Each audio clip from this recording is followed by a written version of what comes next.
Hi, everybody. Wow, Tuesday already. Hard to believe. Where did the week go? So fast. I don't know. It just flies by. Anyway, welcome everybody. I'm Noelle, and this is my friend Kelly.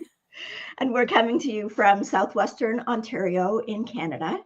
It's Tuesday evening here, 7 o'clock. So we know it may not be the same time wherever you are, but we are coming to you from a pretty chilly day today. After a very warm day yesterday. I know. Yesterday I was sitting outside. You could have had short sleeves and shorts on, and today it's freezing. So yeah, that's crazy. The sweater and the scarf.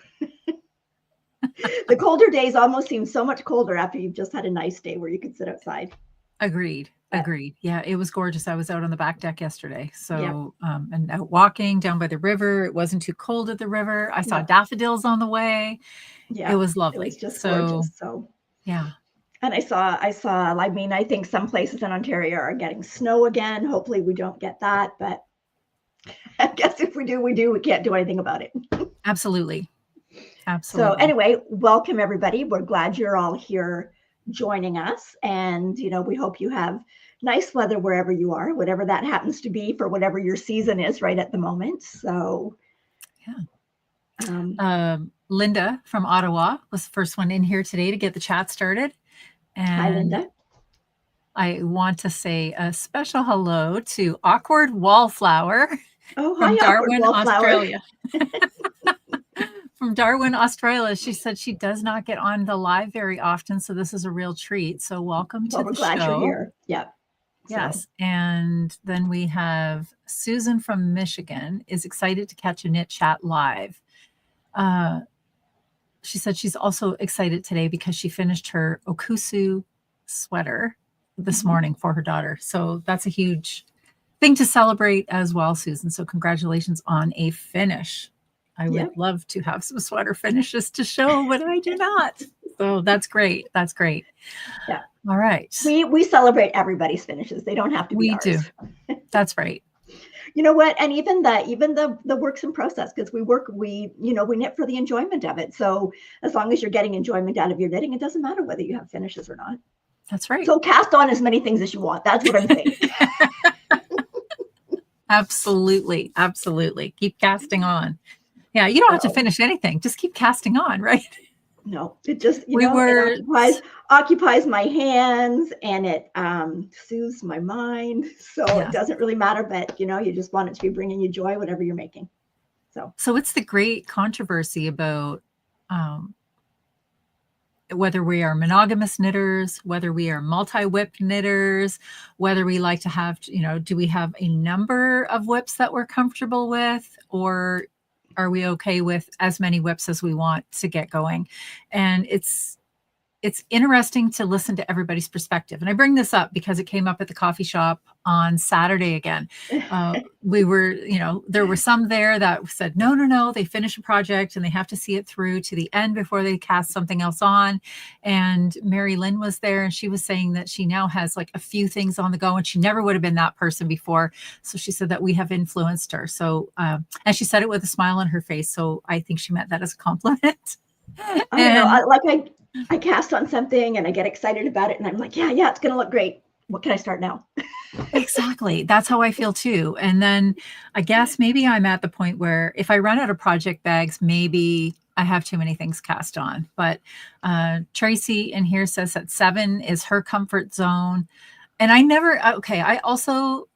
have this other weird thing, like, in our opinion, condiments or anything that's purchased as a condiment doesn't count in our stash. To me, socks also don't count as a whip. I would be okay having so many pairs of socks on the needles. I could care less about socks.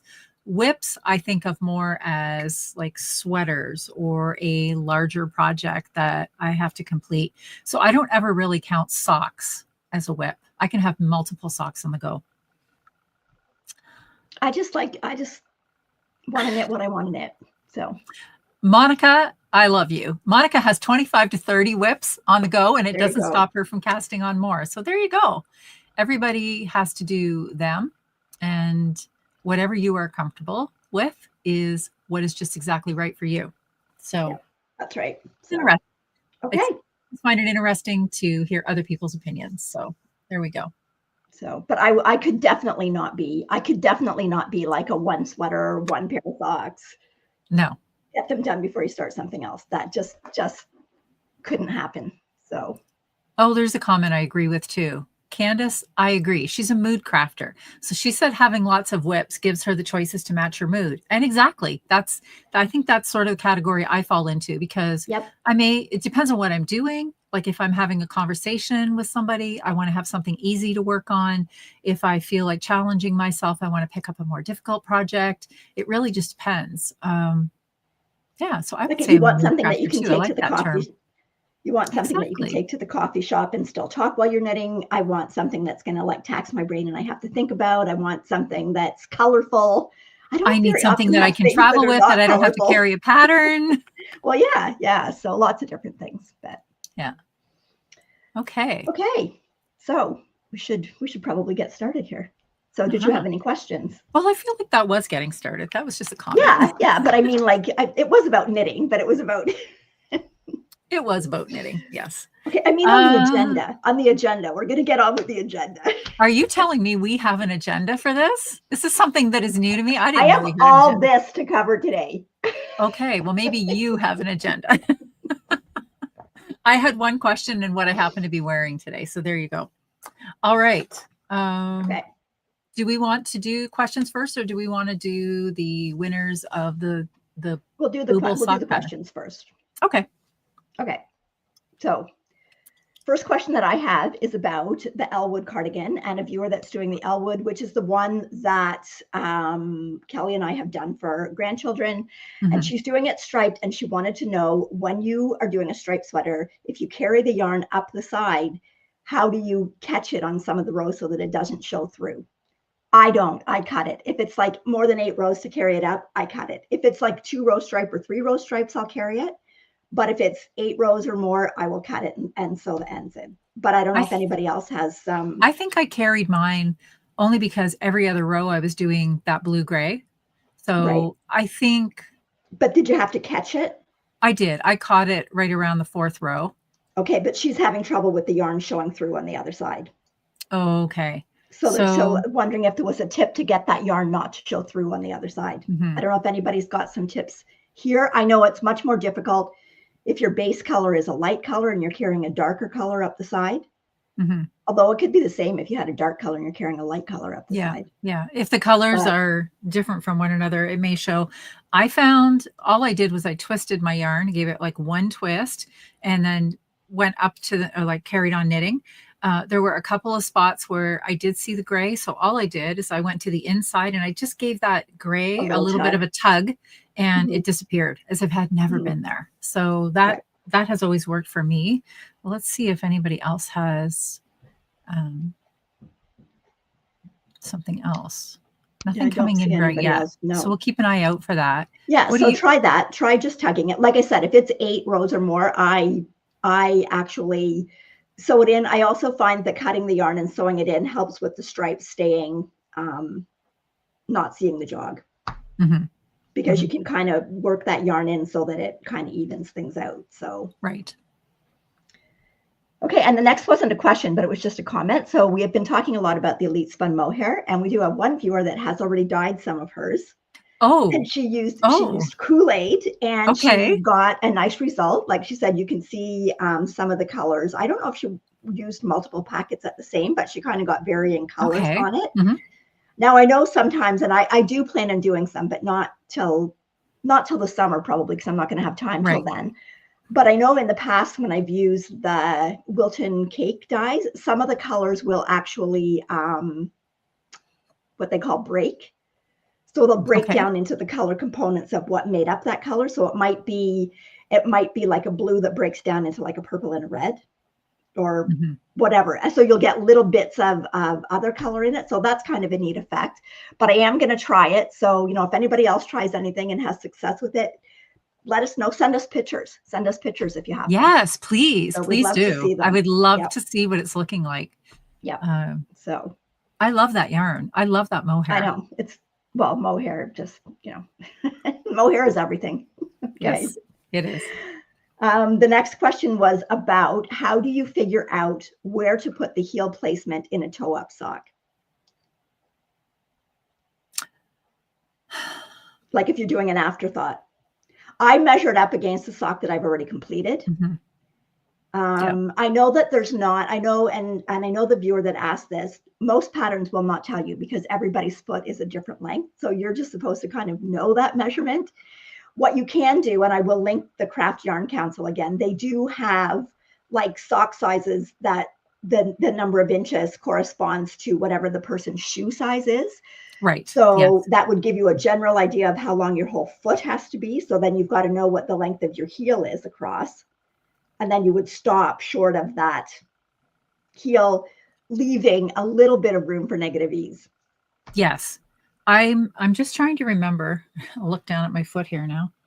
Yeah, that's what I think. So I've done a couple of patterns, toe-up patterns, and they basically reference, they said where your I am not going to endeavor to drag my foot up here. Hang on one second. Let me find. Just show you a little diagram. Okay.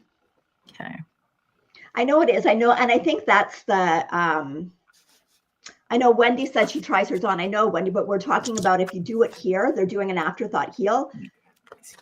So I don't know if you can get that from trying it on. Oh, look, I have a handy highlighter too. That's going to benefit. Hang on one second. Because I just looked down to my foot to verify this. So I've read on a couple of patterns that if you knit like right to the part that if you're looking down at that side profile of your foot, is that coming in clear? Yeah. It's not really clear. Yes. Doesn't look clear to me. If you're looking at.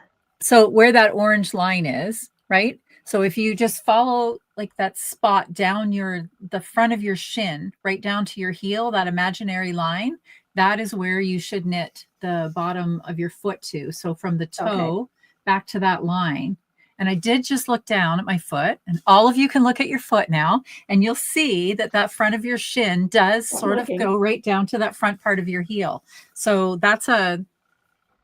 Are you going to say you're stuck? I'm going to say when I look at it, yeah, it's more over from my heel. Is it? Yeah. Okay. Is it only me with my high instep? Like at the very front, like my ankle bone goes down to my heel. Yes.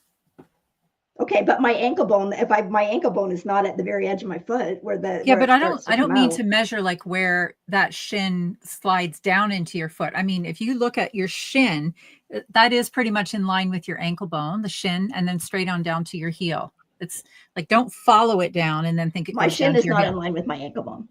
Is it not? Well, no, because mine pretty much is. Up here. I don't think I can get my foot up that high. Okay, so there's wait. There's my ankle bone. Gosh. That's not my shin's over here. There's my ankle. My shin's like, look, I can't. Mine is right. Look at this. So where's your this ankle is bone? The craziest. Okay, here's my ankle bone. Right. Here's the front of my ankle bone, which is pretty much in line with my shin. No, it's not. It's on an angle. I'm not following this line, not here, not here. Okay, but on your diagram, it's showing here, where your foot goes out. And here's where my heel starts on my sock.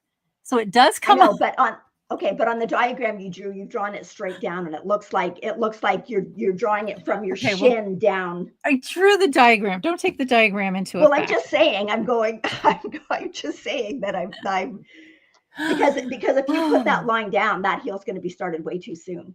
So it's almost in line with your ankle bone. Okay. Well, 2 to 2.5 inches ought to do it though, right? Look at the diagram. Look at your diagram. Okay, I know, but don't look at my diagram because my Well, no, diagram but was I'm off. You just should have looked at my foot instead. okay. The diagram Okay. may not have been anatomically correct. Thank you. Isabel is with me. She has a high instep, and she said Okay, that but she's in line with me. So, okay, disregard everything I said unless well, you and have a high instep. and it's like it's everybody's the thing is everybody's foot shape is different, right? Yeah. So even though you've got a high instep, the amount of space like around your ankle might be Yes. bigger or smaller depending. Some That's people right. have skinny ankles, some people have bigger ankles. So the best thing is trial and error, right? But I did see Yes. Peggy had said something back that what was it? The fish lips kissed heel actually gives you a template to draw out your foot. So to give you an Okay, idea of where to good. start that. So Yeah. that might be again, like we're saying, like Sharon says, what if you have fat legs? Everybody's feet are different and everybody's ankles are different. So Yeah. it is So, going to be different. Diana's saying, Andrea Mowry says to stop where your foot bends. So if I were to stop where my foot bends, that would be way too short for me. Stop where your foot bends. If you're doing toe up. Yes. Yes, But because that's what I thought, like what your picture looked like, and that's why I was right. saying that would be way too short. Okay. So we've got a few people that have feet the same shape as mine. Well, if you're Sarah going from the says, ankle bone down, I get it. yeah, Sarah says that So we need to consult a podiatrist and get back to everybody. Okay. And as far as that goes, if you have gotten your foot up into your line of sight tonight, then you have completed tonight's podcast yoga. Thank you, Julia. There you go. So yes. Okay, so the next question was about the love note, and if you was completing your love note and wanted to know whether or not we did the high-low hem and whether we liked it or not. I have at least done it once and I liked it, and on the other one, some of the other ones that I did, I can't remember, because she wondered if you put the high-low hem in, does it limit what you're going to be able to wear it with? I would say no. So. I did you don't have to, I mean, I maybe did a little bit less of a high-low hem.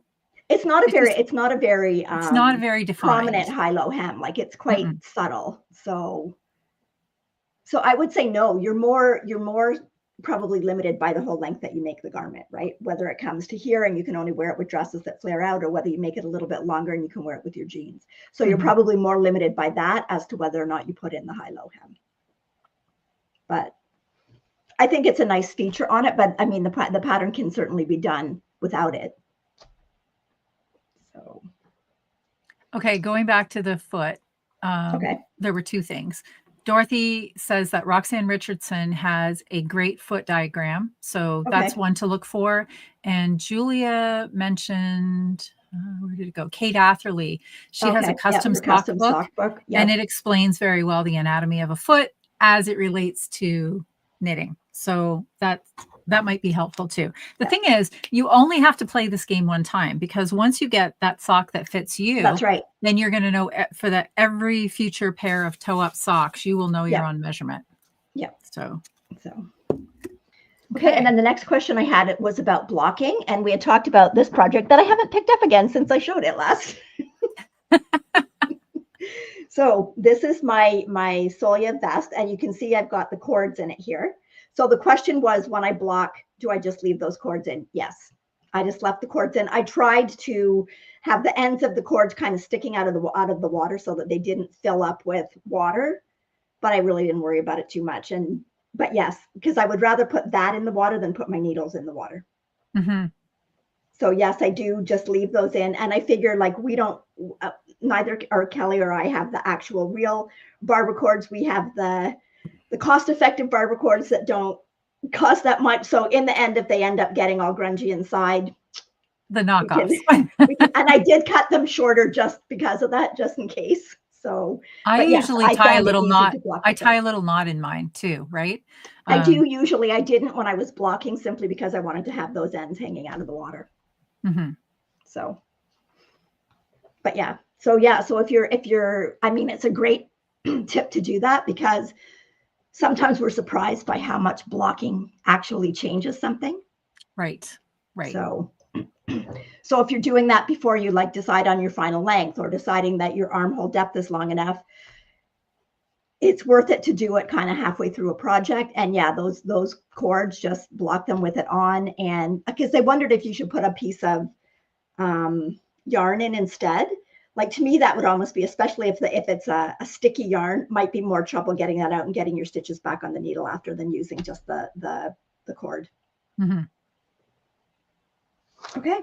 Did you have any questions? That was it for me. Yes, I do have one question, but before I just saw this comment come in about the socks, and this kind of piqued my interest. So Julie just looked up the wintry wood sock, which is that a Nancy? It's a Wheeler Nancy. pattern? Yeah, I thought so. And she's asking, are they really a toe up with a heel flap?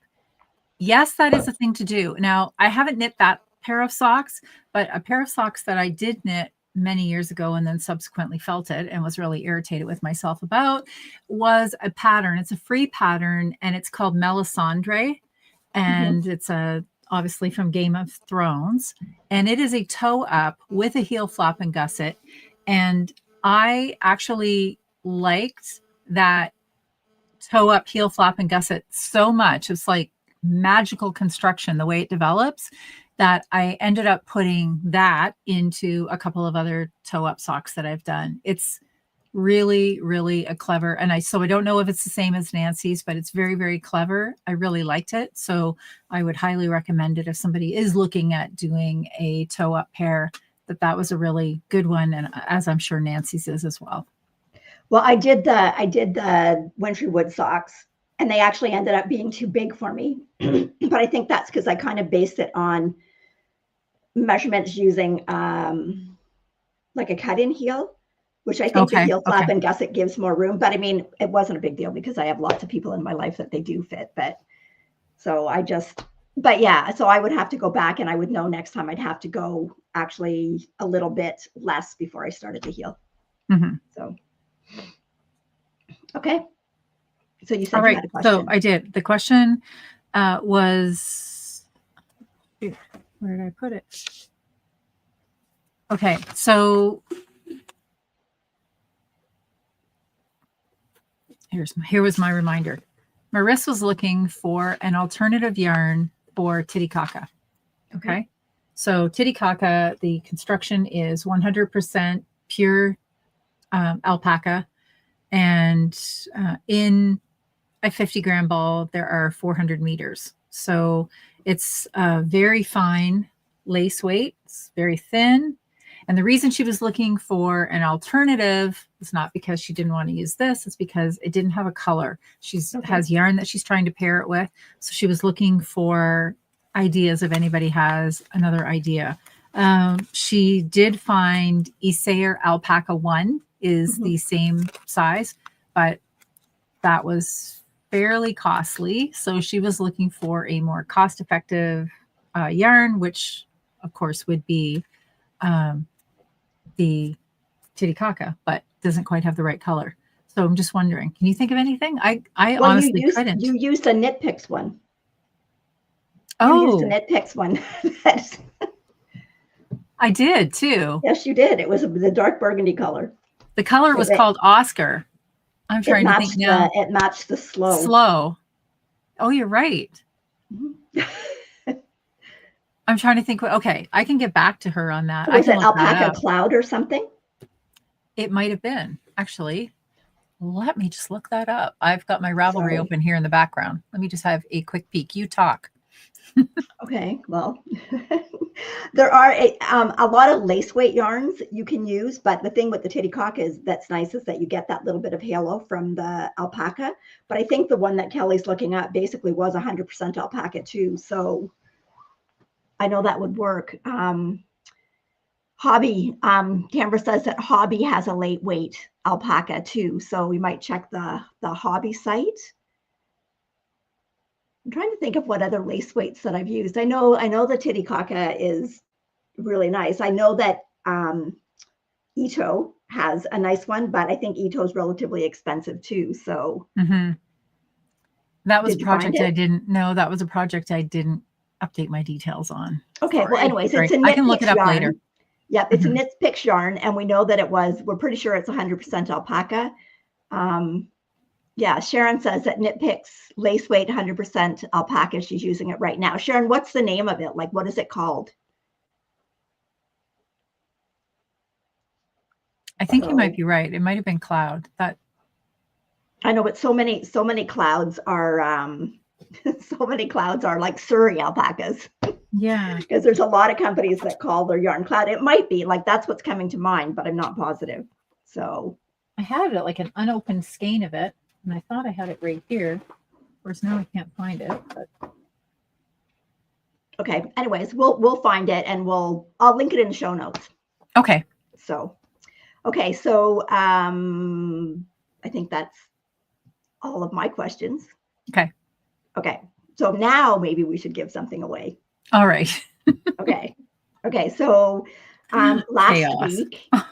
last week we talked about Nancy Wheeler's new pattern, the Booble socks, which for the first week after the release, she was donating the proceeds to breast cancer in Canada. And last week we gave away 5. There we go. It's a cloud lace. Cloud lace. Okay. Good. Okay, we gave away patterns last week on the podcast, and we had 5 more that we said that we will give away for anybody that watches after the fact, and all you had to do was leave a comment. So we have drawn those 5 prizes, and we will go through them right now. Just wanted to show the pattern again. Yeah. Yep. So it's it's a really nice pattern. Actually, Nancy has done this the past 3 years in a row, and a different pattern. A different boob related pattern every year. I think the first year was Tits Up. The second year was Titty Gaga. And this year is the Booble sock pattern.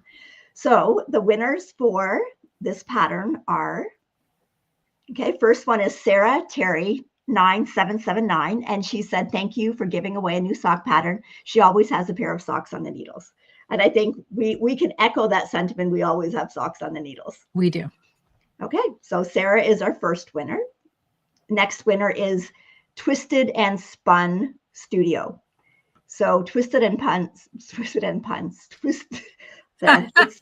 twisting my tongue. Twisted and Spun Studio says, always enjoy your channel. Thank you for being here. Well, thanks for joining us. So that's number 2. And here, Kelly, you can go on to talk about this one.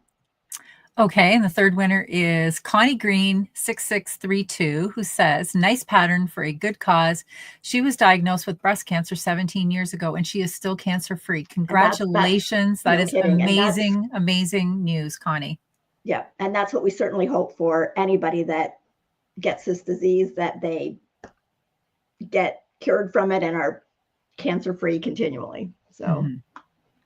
Okay, next one is K Ray 4157. So she said, enjoyed another informative show. Have a warm week, knitters. And we did have a couple of warm days. We did. And the other days we knit warm things. Yes. So, yes. And then the last one, Kelly, is Sean Michelle Selby 9596, who says, wonderful podcast. Nancy, you design beautiful patterns. Kindness and generosity are your second name. Yeah, very good. Very nice. Yep. So congratulations to all of our winners. And in order to get your pattern, you need to email us at, just a minute here. You need to email us at knitsandpiecespodcast@gmail.com. And we will send you a code so that you can go in and you can get your pattern. So yes. Yeah. And again, thank you to Nancy for doing the fundraiser. It's definitely a worthwhile cause, and hope you continue to do it for years to come and come up with many more different patterns. Yeah. Well, I wanted to share this too, because I was chatting with Nancy today, and she is away tonight at her actual real knit night, so she couldn't be here for the live chat tonight, and she wanted us to pass along her thanks for all of the knitters' support. And she said all of the lovely knitters. Her phone blew up last Tuesday night with all of the purchases, and she's so grateful. And underneath there, where it says, just a minute, if we get that, it says knitters are the best. And we wholeheartedly agree, knitters are absolutely the best. So thank you. If you supported Nancy in any way, which then, of course, support at breast cancer research and enjoy the patterns. The patterns are great. Yes. Okay. So before we go on to what we're wearing, I have actually something that I had meant to talk about actually a couple of weeks ago and wanted to get permission, first of all, from the viewer that sent it to me. And then I don't know what was going on last week, but this dates back to when you were talking about a quilt that you were making that combined both quilting and crochet. Oh, yes. Yes. Well, thinking about making. Yes. Yes. So this viewer, she sent me some pictures. So I'm going to put the first picture. I'm going to put a picture up here of the actual pattern first. So okay, this hold is up. Okay. What? That looks exactly like what I was looking at. Yes, that's exactly it. Yeah, that's awesome. So this is, let me just see. This is I'm going to bring up the name of the pattern if I can find it. Okay, it is the High Tea Fusion Quilt by Tiffany Bamer. So you can see it combines, like you've got all these quilted squares, but then everything is joined together with crochet borders and a crochet edging. So the viewer that wrote in, she said when her mom had actually started a quilt for her great niece, that she took a course at a local yarn store that was putting on a kind of like a tutorial or a course on how to do it. So she started it, but then her mom passed away in 2020. And when she was going through her mom's stuff, she found it. And so she finished it and she gave it to her niece, her great niece. But what she did was she embroidered a heart on all of the squares that her mom had made. Oh. And then on the very final square that her mom made, she embroidered "Made with Love," and then her mom's name that the kids called her. Oh my goodness, her mom. That's so I know. So I've got some pictures here. So first of all, here's just a lot of the squares that she started out with. And then so pretty. Here is it all put together in a quilt. So if you look closely, you can I can see the hearts. Some of the ones with the little hearts that's amazing. down on the. I know, isn't that just like warms your heart? And then there's a picture of the little one that she made that says "Made with Love." Then she's got the name that the kids called her mom down in the corner. So I think that is just that's this community, right? It's just, and what a treasured heirloom for that. Absolutely. So anyway, I didn't ask her if I could share her name, so I won't share her name, but thank you so much for sending that. That's just such a heartwarming story. And just, there's something that could have never got finished and now is just such a special item that's going to be passed down from generation to generation. And what a beautiful way to combine the two crafts, right? The quilting and the crochet, and put it all together in a beautiful quilt. So, well, that looks very much like the picture that had been shown to me, or like that style of a quilt. And in my mind, I wasn't thinking about taking on the task of an entire quilt, but I was thinking, because I like to do sort of that visible mending and embroidery on some things. And I thought how cool it might be to just use like random squares of that and then actually attach those to, jeans or jean jackets. So yeah, that's really nice. But that quilt, that is something. That is really something. I know. My wonderful knitting life says that quilt is bringing tears to my eyes. It is. It's just like, so anyway, so I'm not going to learn to quilt. Let's face it. It's not going to happen. But you know what? I like Ross's mom quilted, and I have all the old quilting frames, but I can't have another hobby that collects things. So, okay. I just want to go back to Nancy's pattern too. Okay. Leanne tells us that Nancy was able to donate $3,436 to the Canadian Breast Cancer Research from the pattern sales. So that's really amazing. Thank you, everybody that helped support that. Okay. Oh, and Rye Sierra tells us that Alpaca Cloud is on sale now for 30% off. So I will make sure that I pass that on to Maris as well. Okay. So maybe we should talk about what we're wearing. Yeah. Okay.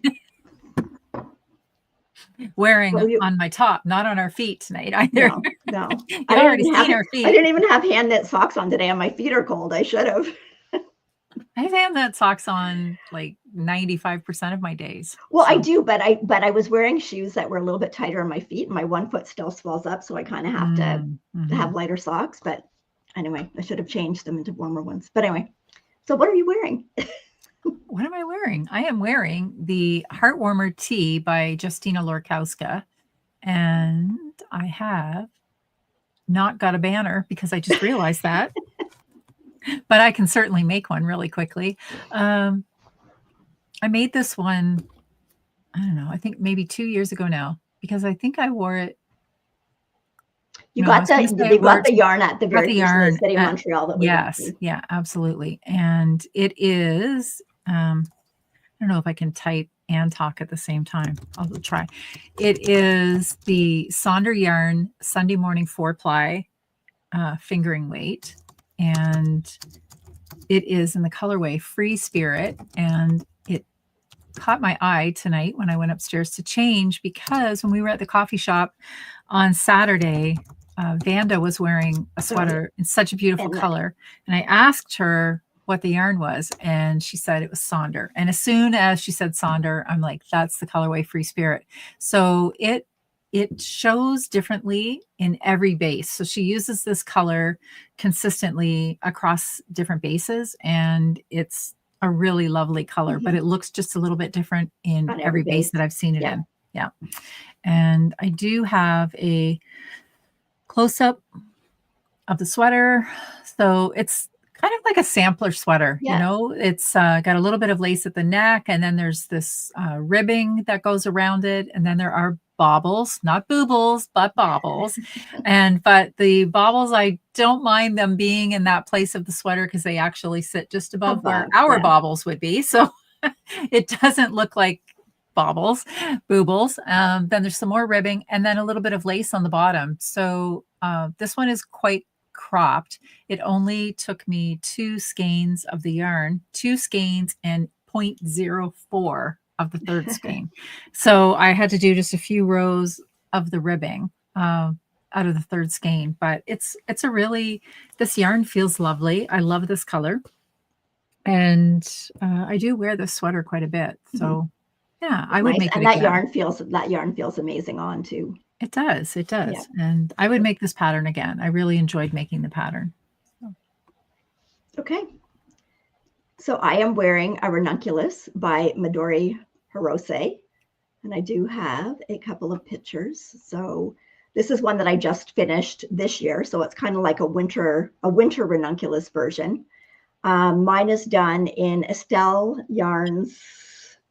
No, I wrote it down because I knew I'd forget. Estelle Yarns Echo Shetland Worsted in the colorway Alpine.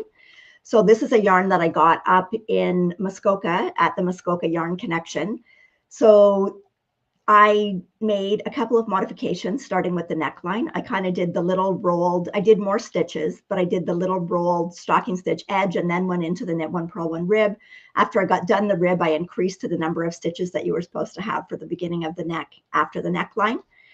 I did the increases in the yoke, but once I got to the raglan portion, I cut down the number of increases that I did because I didn't want the amount of ease that's in the original pattern.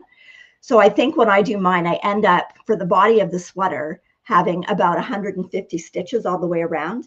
I also do this on a 5mm needle as opposed to a 6mm needle because I didn't really want it quite that loose of a gauge. And then I did long sleeves, finished them off the same way with the knit one, purl one rib, and then with a little bit of a rolled edge. And then also down at the bottom, I did the same thing with the hem. I did the knit one, purl one rib, and then finished it off with the rolled edge. So all in all, this took me 241 grams of the yarn. So this yarn is a Shetland yarn. It is 100 grams and 300 yards in that 100 grams. So it's a DK, but it's kind of really blooms out once you block it. So even though it's a DK, it fills in a lot more. I It's not the softest yarn around. Like I don't have a problem, but somebody with sensitive skin might find this a little bit rougher, but I don't have a problem with it. And I really like the color. The colorway's alpine. And yeah, I mean, I will make more things out of this yarn. It's very good price point wise. The color is beautiful too. It's a really, I love the color. I'm doing so many more green things now. You are. I know. You know, I remember a Noelle who only knit in pink yarn. I don't even hardly knit pink anymore. So, but anyway, very happy with it. I mean, how can you go wrong with a ranunculus? Oh yeah, and then I have my Sophie scarf, which is done in Feederbrook Farms. This was one that I got at the very first Rhinebeck that I went to, which I think was in 2018. And it is their pearl blend. It's a DK pearl blend. So apparently it has pearl fibers blended right into the yarn. And it was leftovers from a sweater. So it was enough to make a little Sophie scarf. Nice. So, Very and nice. someone's asking about your scarf, Kelly. Oh, this one is, this is not a, it's not a knit. Oh, it's not. No, that's a fabric headband from Old Navy. Okay. Okay. Yeah. Okay.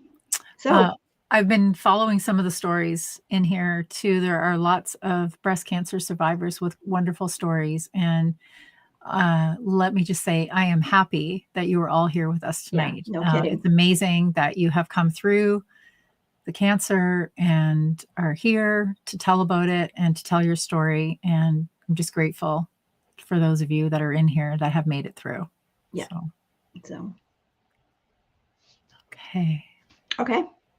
Yeah. Do you have any finishes? I do. I have one finish.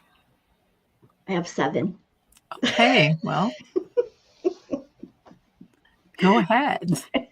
Okay, my first one. I'm only gonna it better not be 5. It better not be 5 mini socks. Okay. I don't have any mini socks. Okay, let's go. Okay, so I am going to just flash this quickly across the screen because it's a test knit and they're not out yet. So, but they are finished. So I can show you some of the detail. So these are the Twisting Trail socks. This is a pattern by the Forest City Knits. Let me just find it here. So this is Twisting Trail socks. It's Patty of Forest City Knits. This pattern is done. We were talking so much about toe up. This pattern is done toe up. It uses the Judy's Magic Cast On, which I do really like. I had before I was always doing the Turkish, but actually this one's a little bit more getting your stitches on the needle, but I really do like the look of the cast on.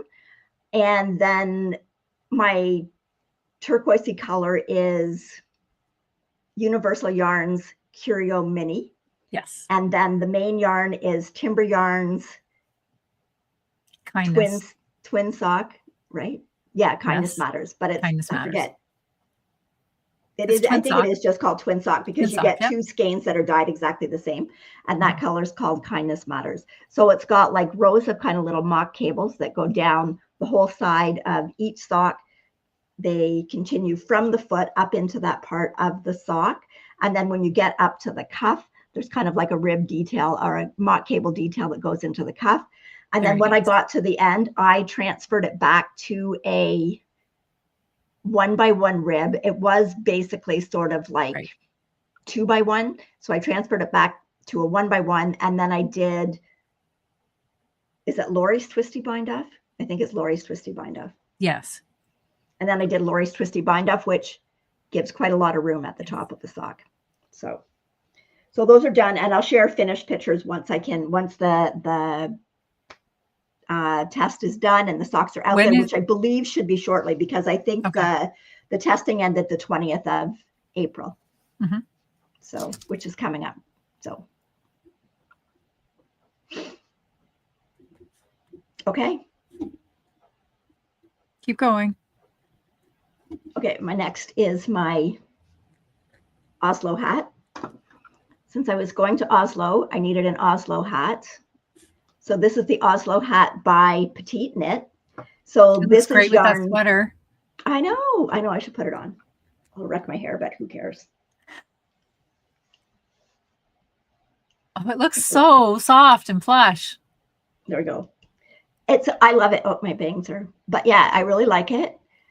This pattern was fun to knit. So I used Miss Babs Katadin in the colorway Believable. And I held it with Zambezi mohair, which is a mohair from Fleece Artist called Bottle Green.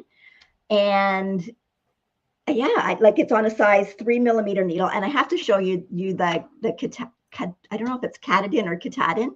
I told you, like, it comes in a huge skein.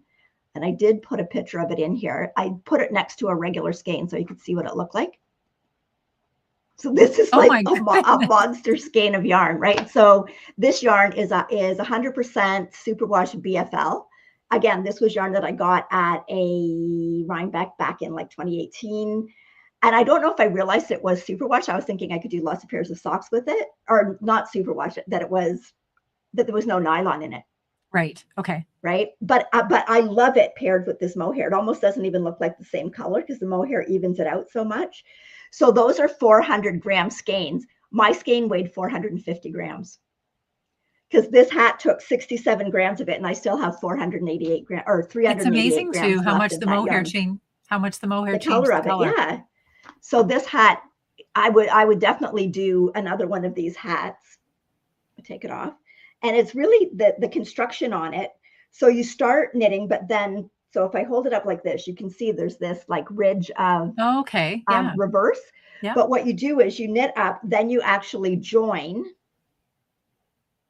And you can't even see it. So well, it would be right there. You join your cast off, you fold it up and you join your cast off, but then you do some of this so that when you turn it to the right way, and I fold it right at where that brim. So you've kind of got a triple brim like around here.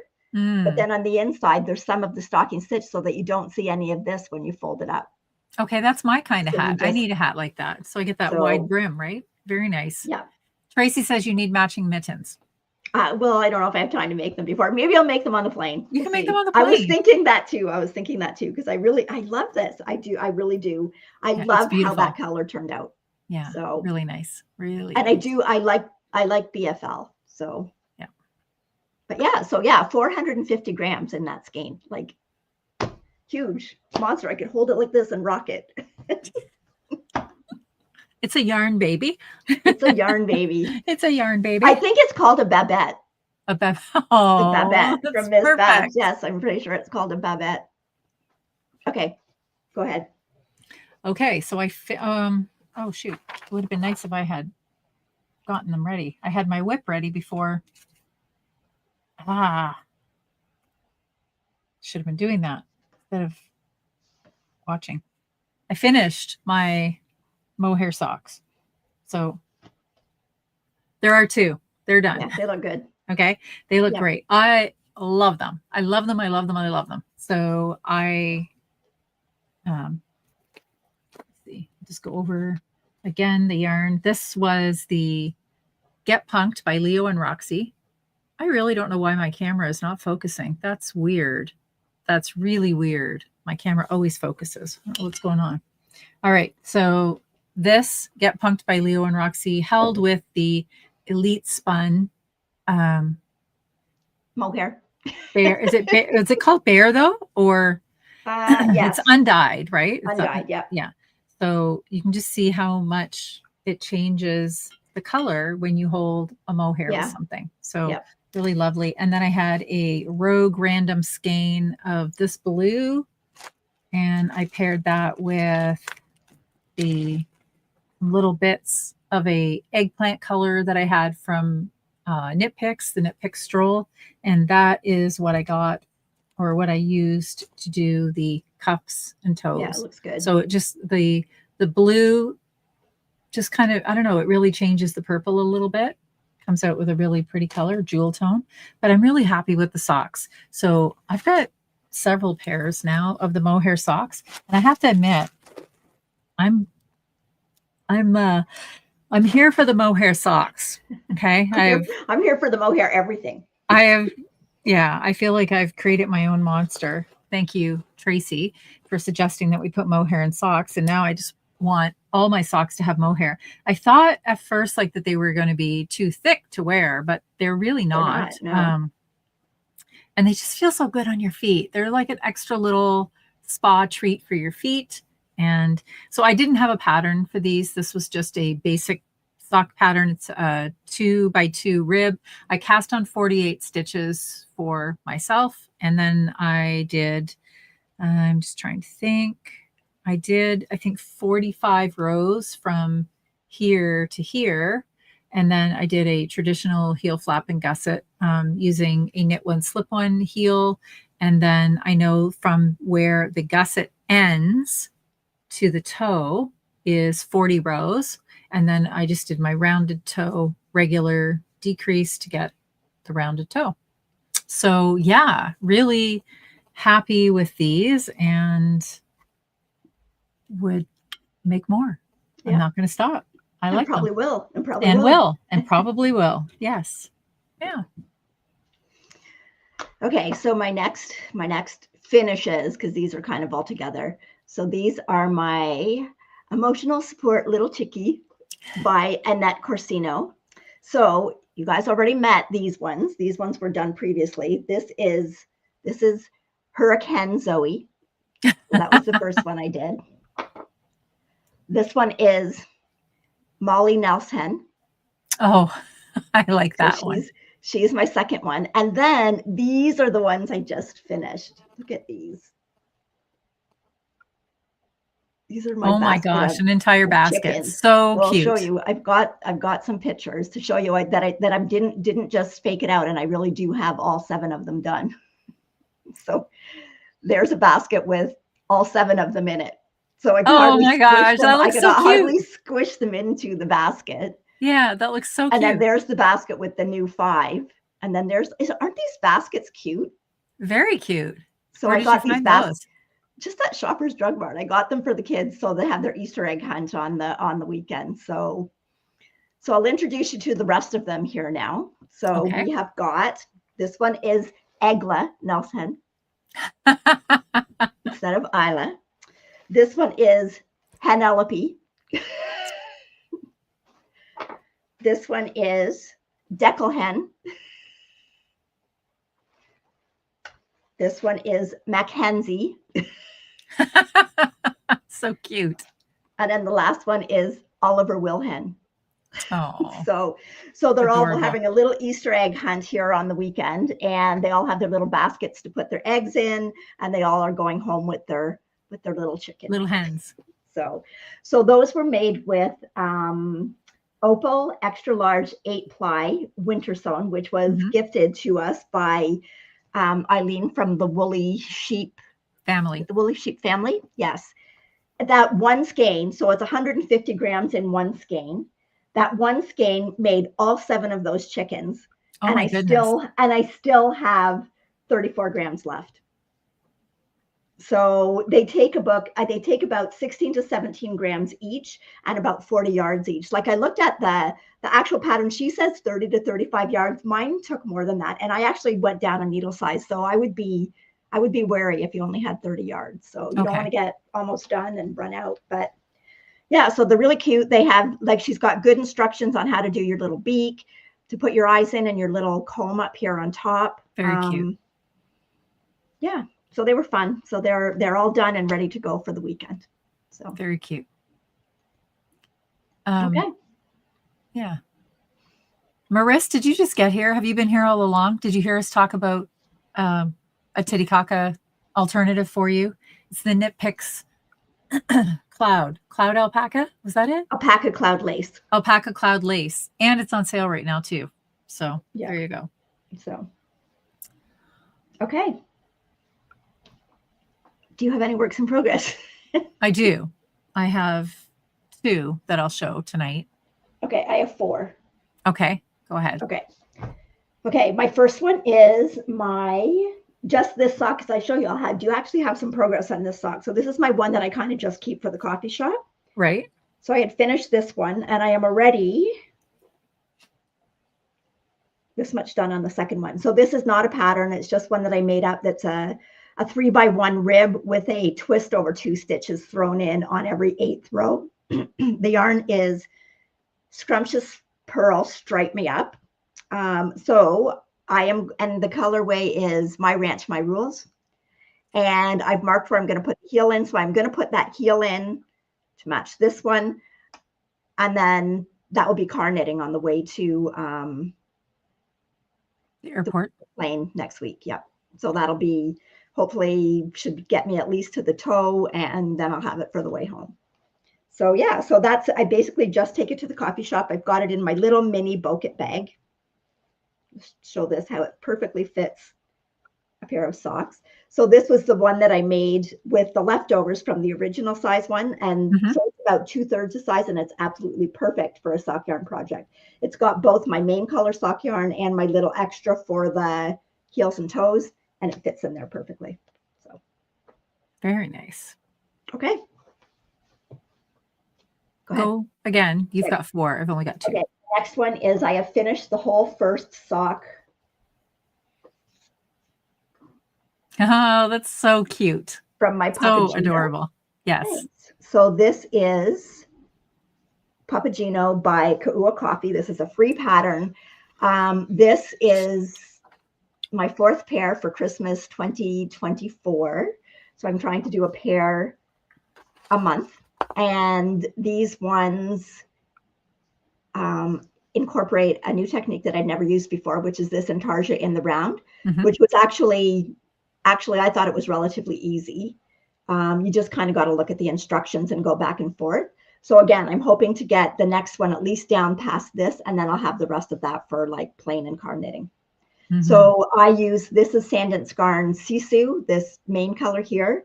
And then the cat is Bayfield sock yarn by Georgian Bay Fibers, who no longer dyes. And it's a BFL sock yarn. And then my base, so this, and the top is Leo and Roxy, one of their little egg minis from one of their advents back a few years back. But like, see this, the heel and the toe are actually the same color, but it was 2 different dye lots. So I just divided them out into the heels and the toes. So I kept enough of this to do my other heel, and then the toe will be like this. Yeah, so that's they're coming along.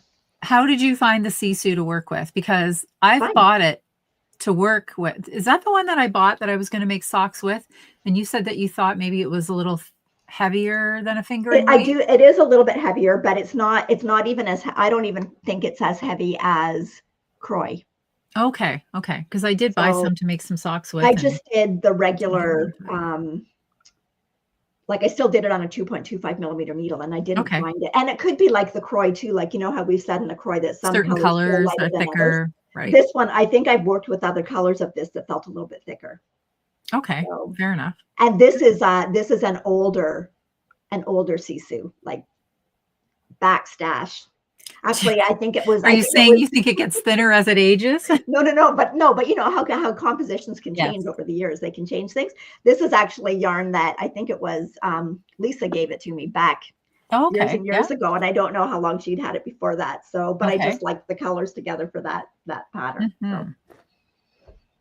Okay, that's good. All right, so I've made a little bit of progress on my Booble socks. So I've got them on a sock blocker this week. So I'm working my way down the foot. It looks good. About halfway there. But yeah, I'm really happy. Is it going to focus now? No, it's still not focusing. Why isn't it focusing? Is that weird? Sorry. Okay. So there's a nice little texture in here. It's Nancy's pattern. There are these little tiny baubles, and she does just have the baubles on the leg. Once you get down into the foot, you're just knitting without the bauble placement. So you still get a little bit of texture on the foot, but nothing that might kind of wear against a shoe, I guess, like the little baubles might sort of. I don't know if they would or not, but anyway, she has her heel flap and gusset construction. And I am using the Barocco vintage sock, and which is fantastic value at $13 for 100 grams. And then I also have a Curio Mini by Universal Yarns.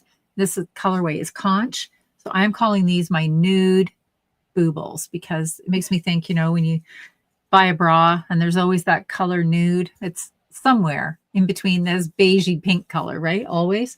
So I'll call these my nude Boobles, but I'm really excited to get them finished. I moved over to the Flexi Flips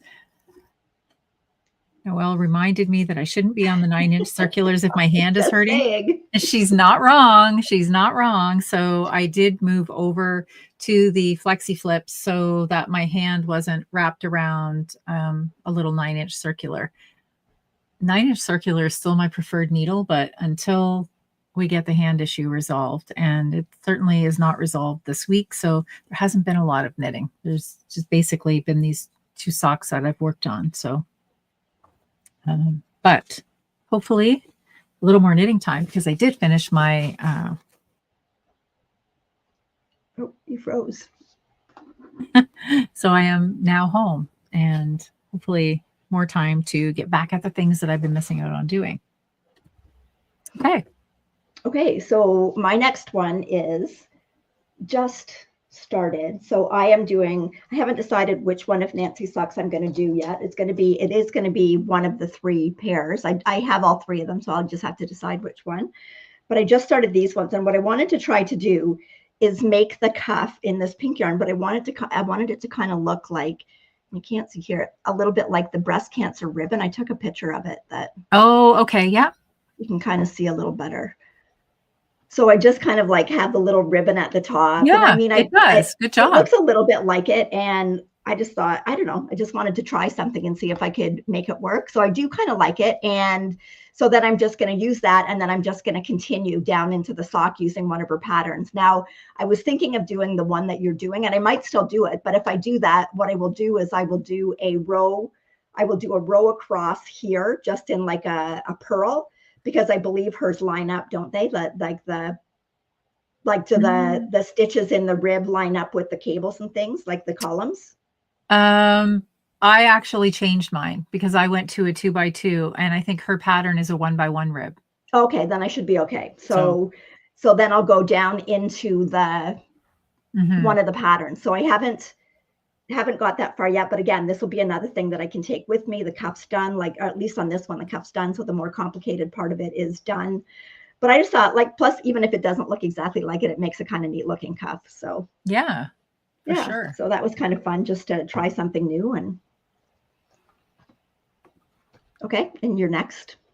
Okay, my next. Well, I was hoping this was going to be a finish, so now I've got to get a bit of a hustle on to finish it so I can get it up on the wall. But I found this pattern online last week, and it's for a little patchwork Peter Rabbit quilt by Julie Cephalou. And I'm not making this, but I liked the idea of the rabbit because I had this beautiful Easter floral rabbit egg print that I really liked.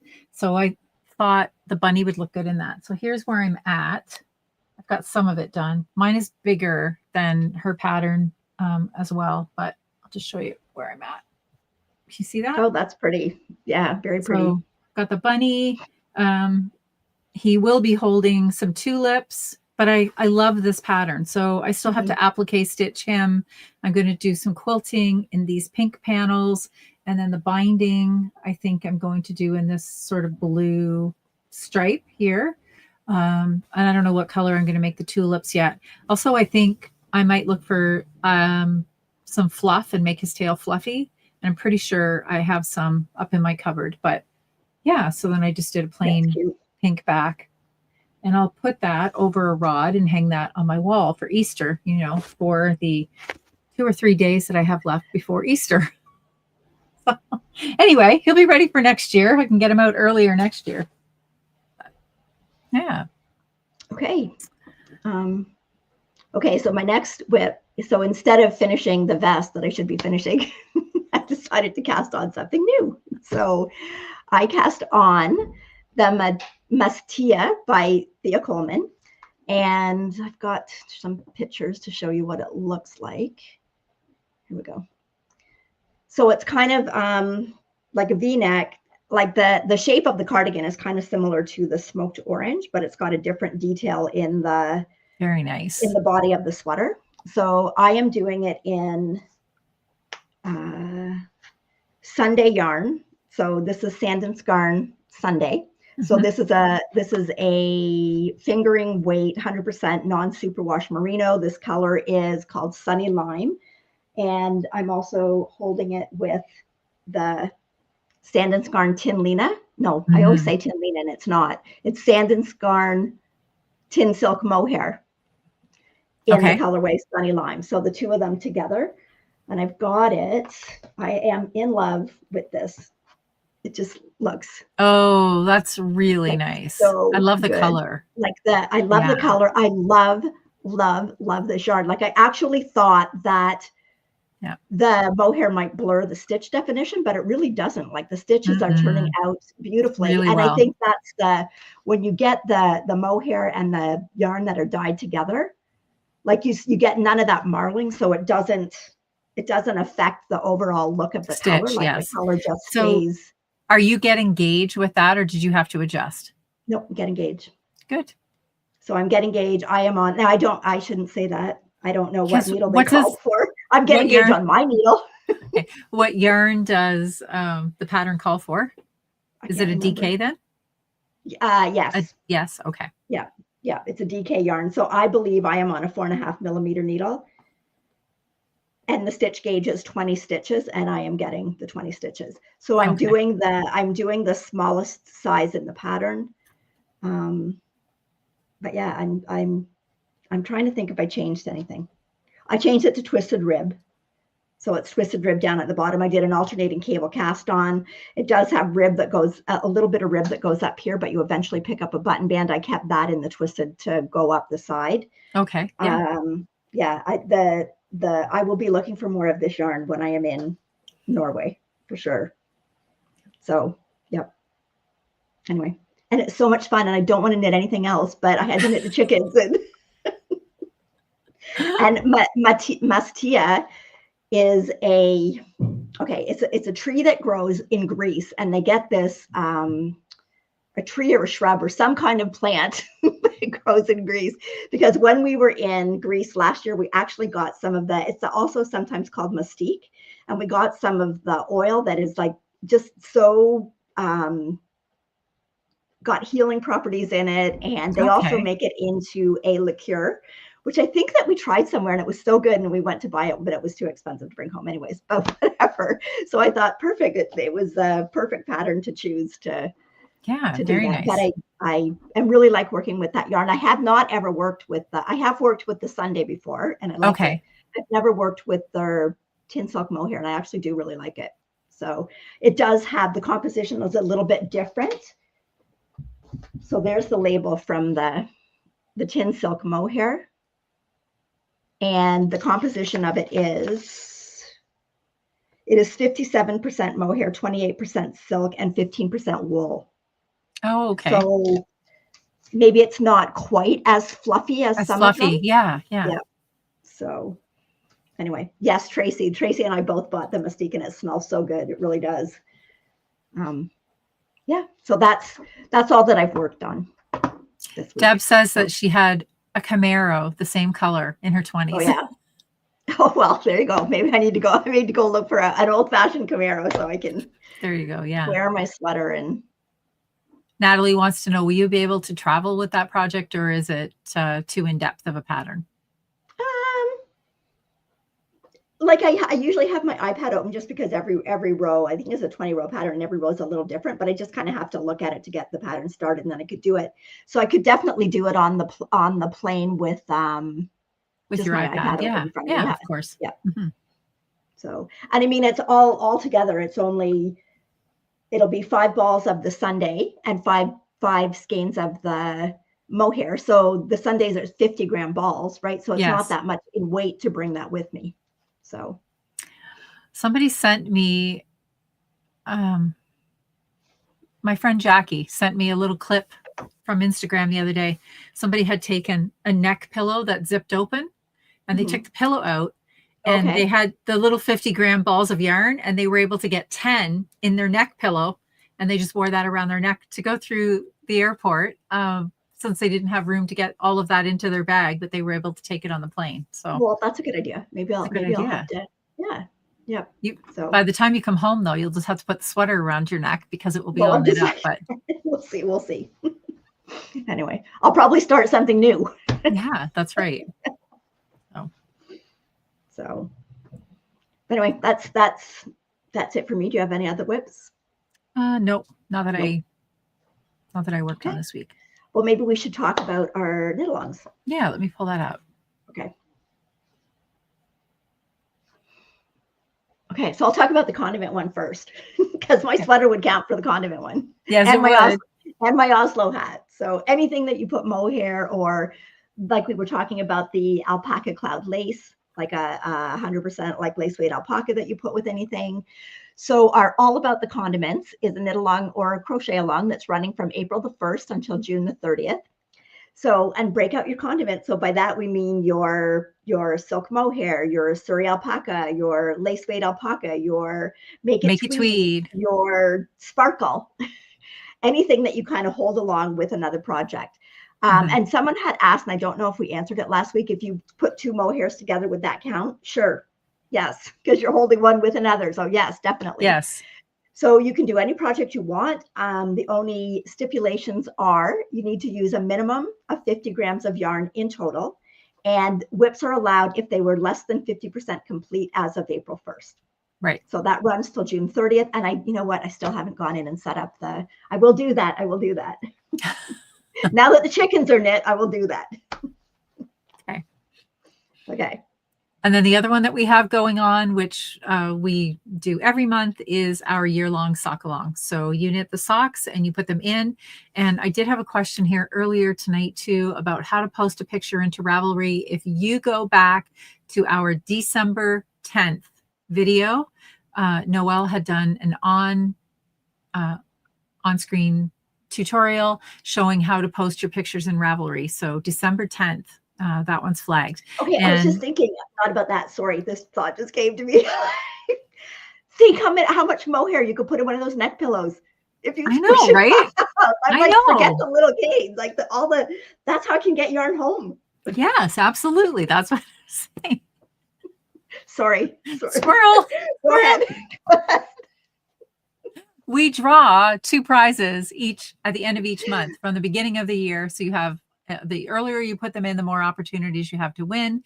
And we have our first prize, which is donated by Natalie, who is remembrances_Natalie Sheldon.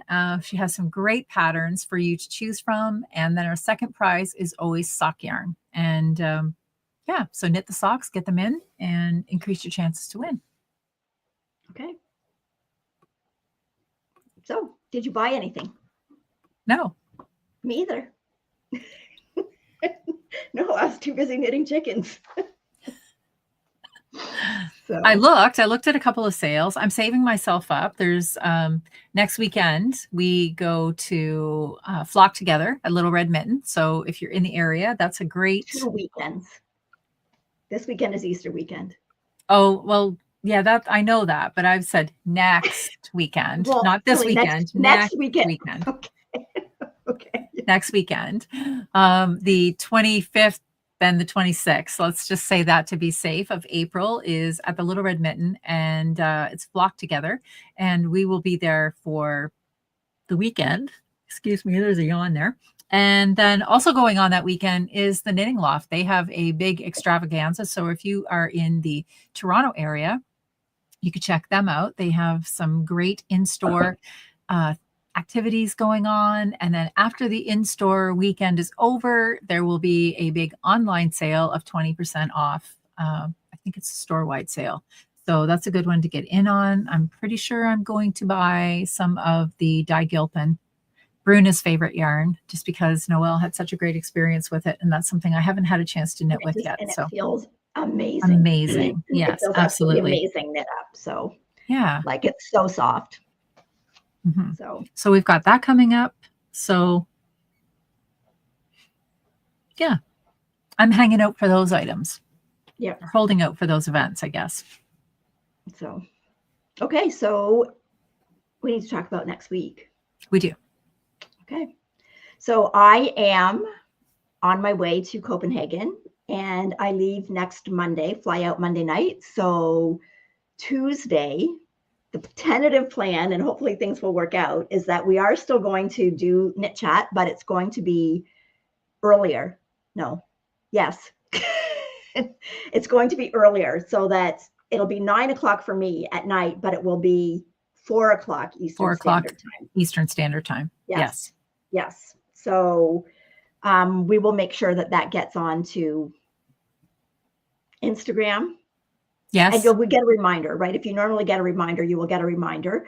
We realize that for some people that might be, you might still be at work, but for other people, maybe it was too late for you before, and it might be a better time for you now. But regardless, if you're used to watching it at this time, you'll be able to tune in. It won't be live, but you will be able to enjoy it after the fact, since it is on the same day. We wanted to keep it as close to the same schedule as possiso. So we know that Noelle cannot stay up much past 9 o'clock. 9 o'clock. I mean, no, I can't. So that'll be for the next 3 weeks. So for the first 2 weeks, I'll be in Copenhagen. And I think the third week that I do it, I'll be either in Bergen or Oslo. I can't remember. So, we're hoping that, I'm sure internet should be fine, but this is, we'll figure that out when we get there. I am going to bring the computer with me, but yeah, so hopefully everything will work out and we'll still be able to do the chats from different parts of the world.